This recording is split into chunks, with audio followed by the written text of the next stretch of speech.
I'm delighted to have been invited to talk at this Africa Vitiligo conference, this stakeholder conference. It's great, really, to see a conference like this happening that involves people living with skin conditions and also treating clinicians. I'd really like to congratulate VitSav and Ogo in particular for making this happen. And it's good that the support here from the Nigerian Association of Dermatologists. I'm going to be talking about supporting the psychological needs of people living with skin conditions and also recognising the role of psychological, social, and cultural factors. I should introduce myself. My name is Andrew Thompson. I'm a clinical psychologist in the UK, as well as a practicing clinical psychologist. I'm also an academic with an interest in psychodermatology. I work at the University of Sheffield in the UK. So my aim today really is to provide you with some background on the impact of skin conditions, and I apologise a bit about doing this because I know that many of you in the audience will have a lot more expertise than me. If you live with a skin condition, you'll know only too well the sorts of effects it can have. But I think the effects that skin conditions can have are underestimated really by wider society and also to some extent by treating clinicians. And what I think one of the aims of this conference, which is great, is to draw attention to the sort of holistic needs, the full set of needs of people living with skin conditions. And I'm going to focus mainly on vitiligo, but a lot of what I talk about is transferable really to other skin conditions, particularly those that affect appearance. When I've talked a little bit about the social, psychological, and cultural factors that play a part in skin conditions, I want to say a little bit about what we know about psychological treatments, by which I mean sort of talking cures. What do we know about what works and what do we know might work? I want to also describe really, or have a little bit of a discussion about how we might improve our services. And I want to finish off by inviting some of you here today to consider coming along in January to a workshop that I'm involved with VitSav and the Nigerian Association of Dermatologists. So what is vitiligo? Well, vitiligo is a highly visible depigmentary skin disorder which can affect the hair with a prevalence of around 1%. Interestingly, the prevalence of the condition has been reported as varying between different countries, and this probably actually reflects differences in reporting of the condition, which may in turn relate to differences in stigma associated with it. So, for example, prevalences of below 1% have been reported in some Scandinavian countries, whereas prevalences of well over 1 or even 2% have been reported in some Asian countries. And it might be that this is due to increased visibility of the condition, but it might also be due to some of the stigma attached with that. So the skin condition itself usually occurs before the age of 20, and we appreciate that this is a time when one is beginning to develop their sense of self. So it can have a big impact really because of that. And there are a few physical complications, and because of that, for a while it was sometimes thought of as a sort of as simply a cosmetic condition, but I think there is now increased recognition about the wider impact of it. Having said that, physically there is only a small risk of other morbidities, namely sort of burning from some sun damage. So people with vitiligo don't quite have some of the other issues to deal with, like people with psoriasis, where there's maybe broken skin and inflammation to contend with, as well as a visual impact. When we think about vitiligo, the precise cause of it, or etiology if you like, is unknown, but it's likely to be multifactorial, and there's some evidence that stress may play a role. And they think this is true for many skin conditions, where we can think of sort of psychological factors as being involved perhaps in the maintenance, or in some cases even in the triggering of the condition, as well as being involved as a secondary consequence of living with a long-term health complaint. Thinking about vitiligo again, and again this is not untrue for many other skin conditions such as psoriasis, that the prognosis, it tends to be sort of unclear, and certainly the course of the condition can be highly variable. So for some people there may be spontaneous remission, for other people there can be more of an insidious spread of the condition, and the exact sort of pattern and spread and rate of spread is uncertain, and this can be difficult to live with. Uncertainty is difficult to live with, and the fact that conditions are incurable does put it into the same bracket as other long-term health conditions like diabetes and so on, which generally have received a lot more attention in terms of the psychosocial impact. Okay, biopsychosocial culture. Wow, there's a big word. I think one of the take-home messages of today's talk is it's not simply any one of these factors that's important in long-term health conditions and in conditions like vitiligo.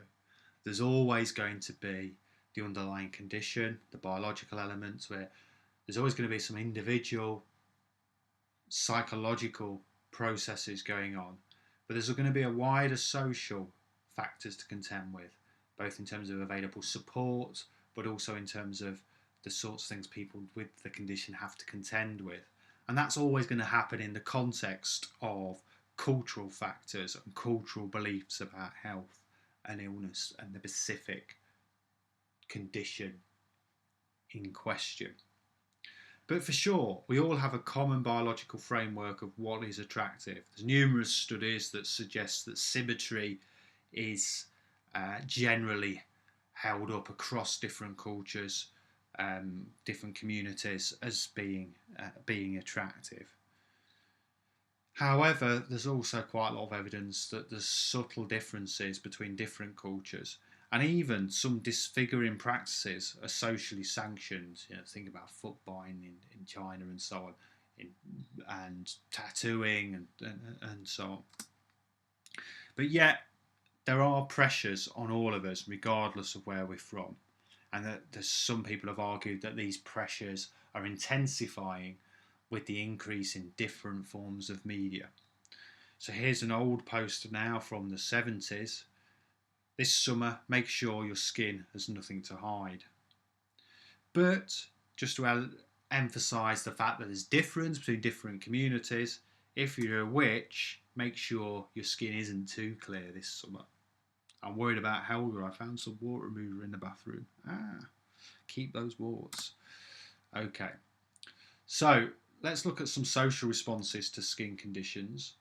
We know from a lot of studies now, both from in terms of people with skin conditions reporting the sorts of reactions they've had from other people, but also from experimental studies where people have been made up to look as if they have a skin condition, that people with a visible condition can receive less sympathy. They can receive less sympathy when they've been victims of crime, and they can experience less helpful behaviours. And there is some evidence that some reactions of other people, such as taking second glances, are almost automatic. Conversely, there's a lot of evidence for the so-called halo effect, or the what is beautiful is good stereotype. And this has been demonstrated to work across cultures, that when you show people images of people deemed to be attractive to varying degrees, and you ask them to attribute or different personality characteristics to them, they attribute more positive personality characteristics to those people that are judged to be attractive. And that those personality characteristics may vary depending on the culture where the rating's being asked to take place. But nevertheless, we still have this so-called halo effect. Pretty universally established now. Lots of meta-analyses to support that. So, attractive people are popular, happy, successful, interesting, and worshipped. Or are they? Don't worry, don't panic. This is largely a myth. A lot of these early studies, as good as they were based on simple images, photographs.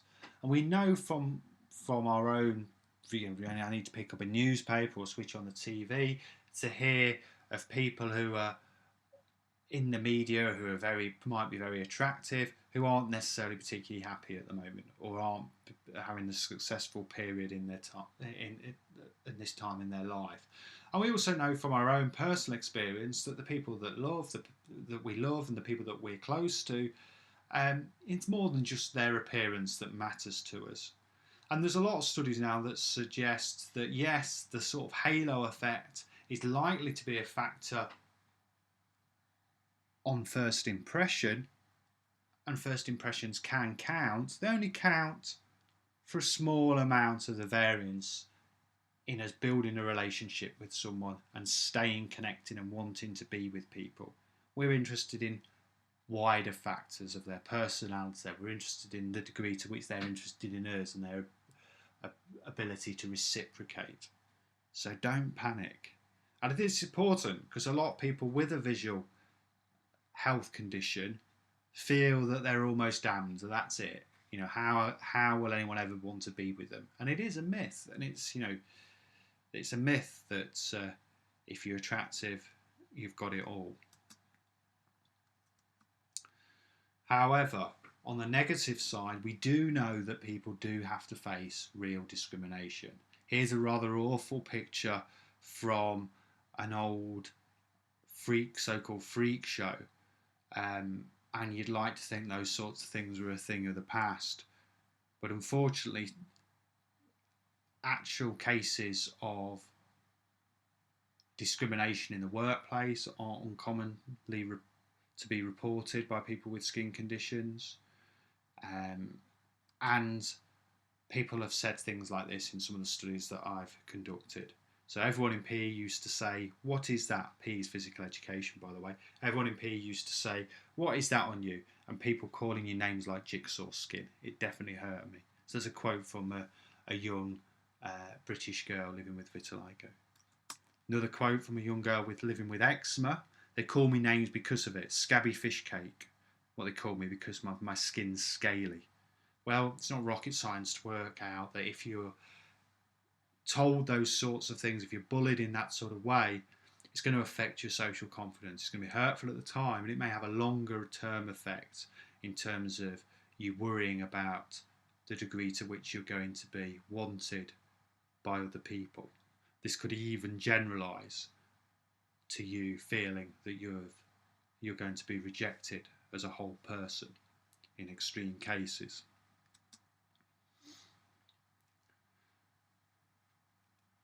I think there's not only the sort of social reactions in terms of people staring and the potential for people to be discriminatory, but there's also some sort of cultural nuances in terms of beliefs about illness, beliefs about specific condition. Yes, there are those sort of cultural factors around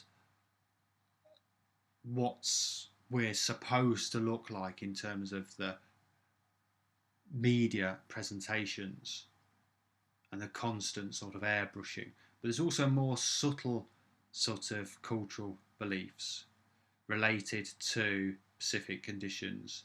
So an old study now by Porter and Buff in 1991 reported that for Black Americans, vitiligo had been associated with lay beliefs about being punished for engaging in sexual activity. So there was an idea that people that had engaged in sexual activity with whites this had somehow caused the vitiligo. Interestingly, this particular study didn't find a difference in levels of stress between black and white Americans on their questionnaires, but they did report some of these sort of subtle differences in the way that the condition was thought about in terms of what had caused it. In Nigeria and India, vitiligo has often wrongly been associated with leprosy, and obviously that can then lead to additional stigmatisation in terms of fear of contamination. And also in India, it's been linked to various religious beliefs. But there's very few studies really that have captured the sort of nuances or subtle elements of sort of cultural lay beliefs, about living with the condition. And we certainly don't know much about the experience of living with vitiligo in Africa. What's it like? How do you cope? Who's there for you? What's the treatment support like? We're really interested in hearing about your needs when we come over and your views when we come over in January. Here's some examples of some of the sort of cultural Pacific impacts of vitiligo from British Asian experience. And the women that I interviewed really talked about the role that appearance has in the British Asian culture in terms of status, and that the status there was almost an attack on the status by the condition, which have then led to an additional stigma. So Asian society is a lot based on looks and status, and to have vitiligo obviously puts you down. It's a stigma. No matter if you're really smart or you work hard, you have to try that little bit harder. It's a quote there from someone called AA in the study. The older generations still see it as like quite a stigma. Some of the more like traditional people, like I've met, they seem to have a problem with it. Some people would say stuff that didn't bother me. It was more when my parents said something that I'd get upset. They're still quite traditional. So this is AA talking later. And it's not rocket science to see that if the sort of negative comments coming from those close to us, it's likely that's going to have more of an impact. Quote from a different participant: my parents would have been devastated, I'm sure, for thinking, how are we going to marry her off? So we can see the sort of direct link there with marriageability. And I think this sense of being stigmatised isn't culturally specific, but the way that it might play out, some of the nuances of that do have a cultural element to them between different communities around the world. Also, for people with darker skin, there's also this risk of loss of ethnic identity. And that's not true for everyone, for sure. But if we look at this one quote here, someone's thinking about the depigmentation treatment. I think that's one treatment I would never have, because I would just feel like I've lost my identity completely. I wouldn't be recognised as Pakistani. If I went out with my family, I wouldn't be recognised as part of the family. My heritage is gone. And again, we don't really know much about that in terms of the African experience, and that would be useful, interesting to find those sorts of things out. Let's just zoom down now to the actual personal impact that skin conditions can have. And sort of talking generally, I've not put any facts and figures up here, but certainly, around a third of people with long-term skin conditions can report some degree of anxiety and depression, and that this depression can often be associated with heightened risk of suicide, although we know relatively little about the figures of attempted suicide. We know that suicidal ideas aren't that uncommon in this group of people. There can be impaired quality of life, particularly in terms of avoidance. And if one's avoiding social activities, if one feels less confident at work, if one feels less confident building relationships, we start to get a real impact, not only on quality of life, but we can think about this almost as a form of disability. Naturally, it can be lower levels of self-esteem, and even in extreme cases, feelings of shame, feeling that other people won't want us. There can be specific thoughts around negative thoughts associated with having a a damaged appearance, and difficulties with intimacy. In fact, social anxiety and stigmatisation are commonly reported, and that understanding this relationship between some of the social factors and the psychological factors, that sort of makes sense, doesn't it? That you might anticipate other people might be negative, and for sure some people might be, but there might be a risk of exaggerating that risk, exaggerating that concern. I think it restricts you from doing activities. Here's another quote. It shouldn't, but it does, because you think that people are always looking at you. I should be able to take I don't care attitude, and you can look at me if you want, but you know that it goes through you, that they may be looking and you have got to hide. So it's a real disability. Here's another quote. Once we had this huge argument when my mum just said, well, who's going to marry you with your skin like that? So a lot of arranged marriages are pretty much based on looks and like status. So this goes back to what we were saying earlier. There's a relationship really between the psycho and the social, psychological and the social. Having said that, most people cope. So it's generally around a sort of a quarter of a third, and people that are affected in a more significant psychological way. But there's huge variation in that. And what we know, and this is true actually from looking at a lot of long-term conditions that affect appearance, is it's not the type of condition, it's not the clinical severity, it's not demographic factors like age or even sex, whether you're male or female, it's psychological factors that seem to make a difference. Interestingly, the patient's or the person with the condition's subjective rating of the severity of the condition is a much better predictor of the level of psychological distress than the clinician's level of severity. So really it's the perception of oneself that makes a difference here. And that the sorts of factors that are influential in that are things like underlying personality structure to do with the degree of optimism that you've got, and also the value that you place on appearance in your wider self-concept, or what makes you you. But for sure, early experiences of bullying, but experiences of being equally positive experiences of being protected and loved and wanted, and experiences of social support are likely to shape these sort of vulnerability factors. So here's a positive quote. I think the realization came at some point that you've only got one chance in this life. You've got to make the best of it.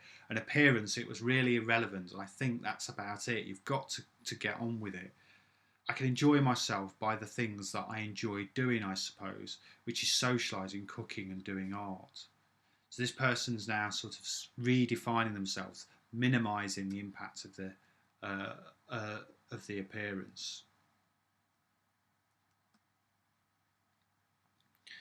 Okay, there's lots more that I could talk about in terms of the differences in what might account for who becomes distressed and who doesn't become distressed. We think it's to do with factors around the degree to which people hold appearance as important in their self-concept.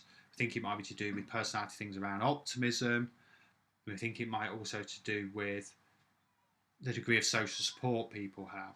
But what I want to do now is just spend a little bit of time talking about the sorts of treatments that are available for people that are distressed.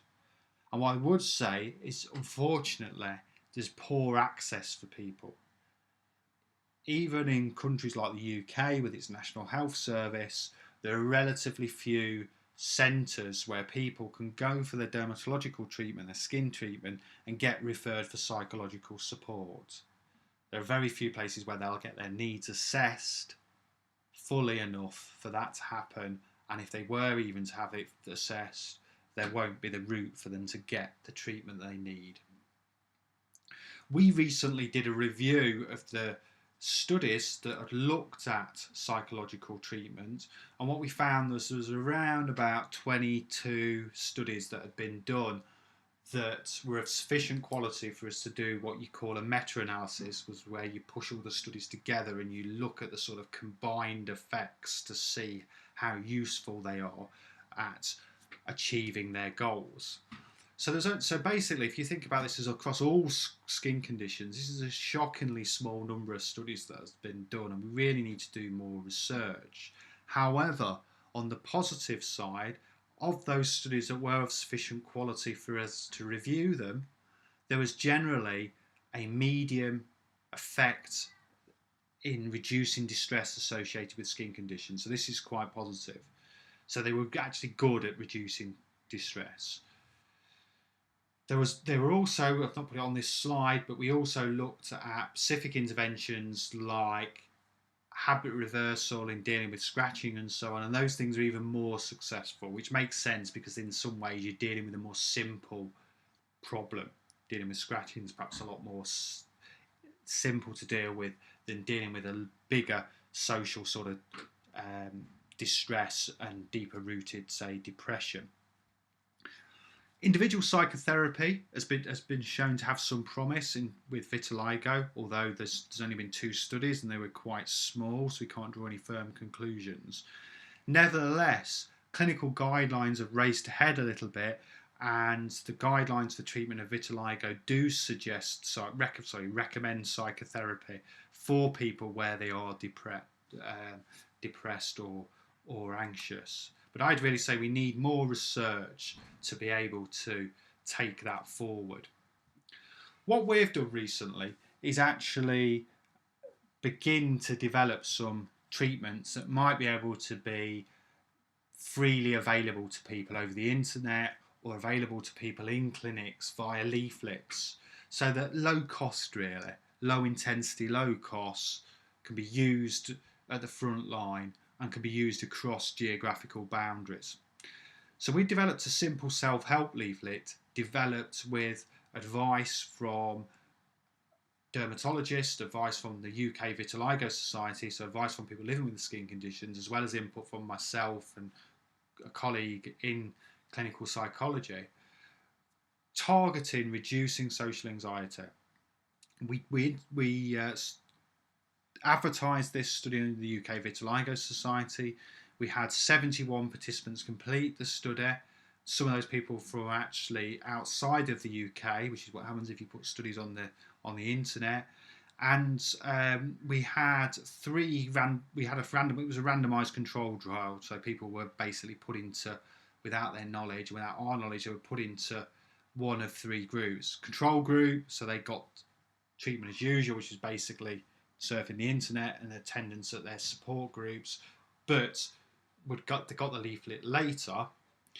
And another group would get the self-help, and another group would get the self-help, but also with the addition of some specific planning support. And essentially, we found that this has promise, but we need to do more work, and I'm going to come to that in a minute because I really want your support here in Nigeria about testing this further. So stage 1 of the self-help really put the psychoeducational sort of background and understanding what social anxiety is and how it might relate to vitiligo.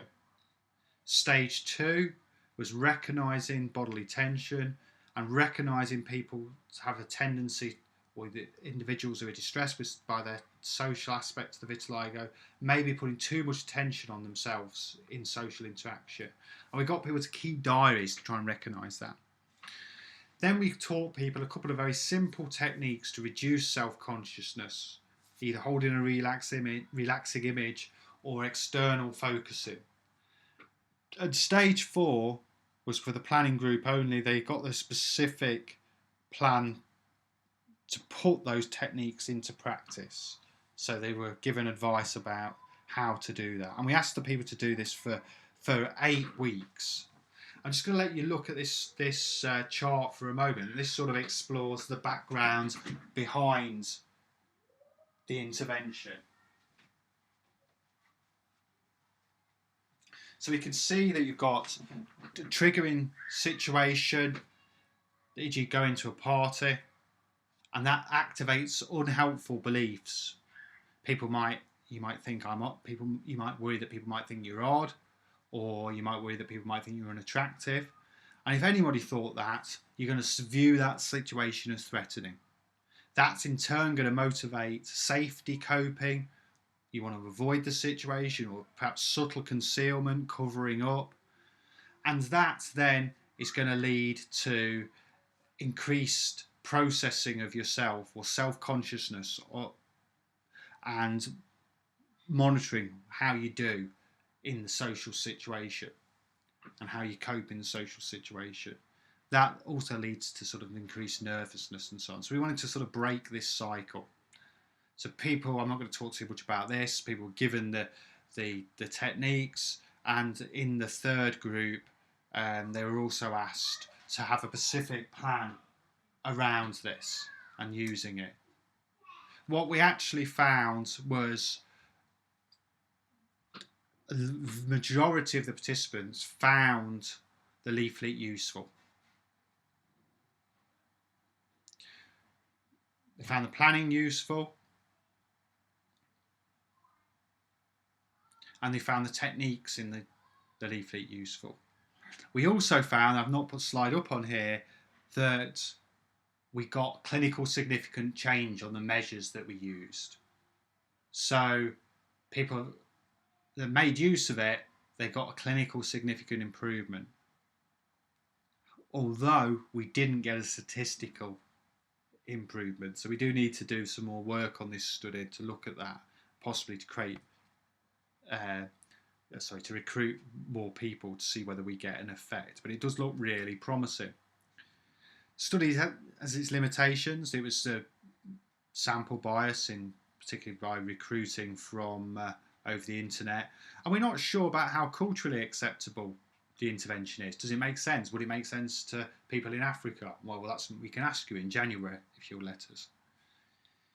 We didn't have many people involved from a user point of view in developing it, and again, we'd like to take your views here about how we might build additional interventions and that could be available on the internet and could also be available in simple leaflets handed out to people. We want your help in developing these sorts of things, putting our expertise together.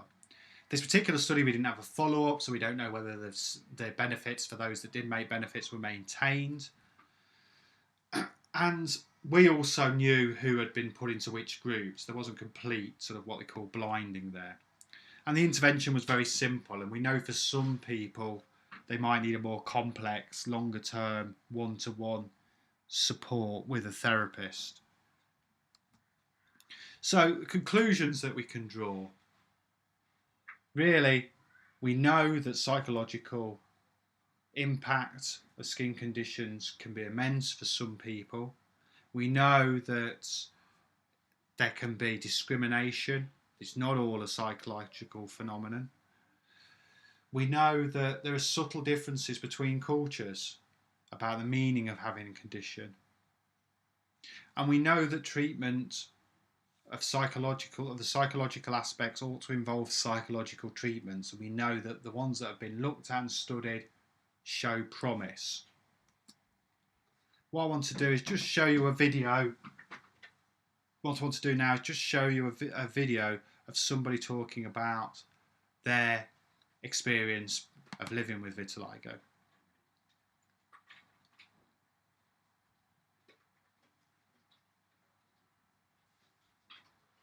When I was young, around 3 or 4, basically I fell over and got a cut just above my left eye. That then scabbed over, the scab fell off, and I was left with no pigment, which is pretty usual for people. Unfortunately, the lack of pigment spread over one eye and then onto my second eye.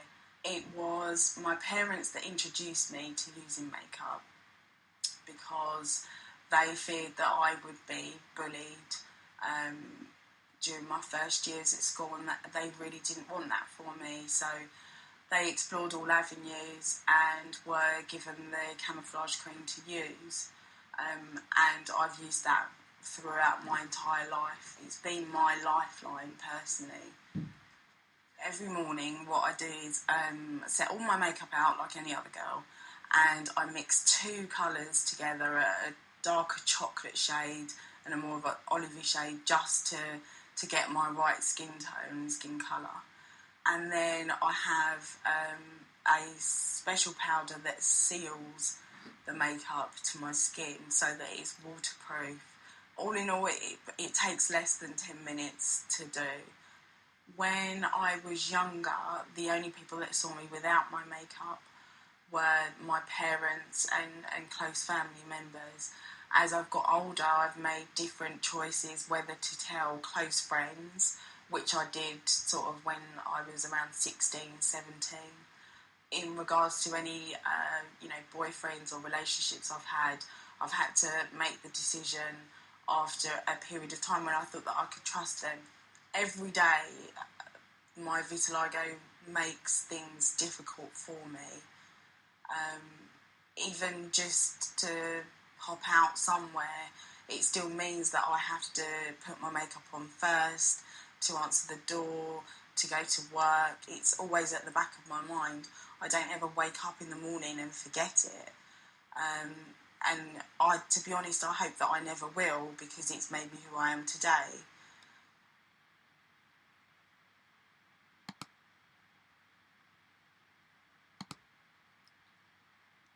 Okay, I wanted to conclude on that because it gives a positive take on it, but also shows that it's an ongoing struggle. And I think that that's the normal expectation with the condition. But like I said, for some people, there could be higher levels of psychological distress, and we can do something. We can do something together to improve things. So I want to thank you for listening. I want to ask, let's work together and look out for our workshop next year and the opportunity to tell us your story of living with vitiligo and to learn some simple self-help skills to improve confidence and to help us to develop these sorts of self-help treatments further. Thank you.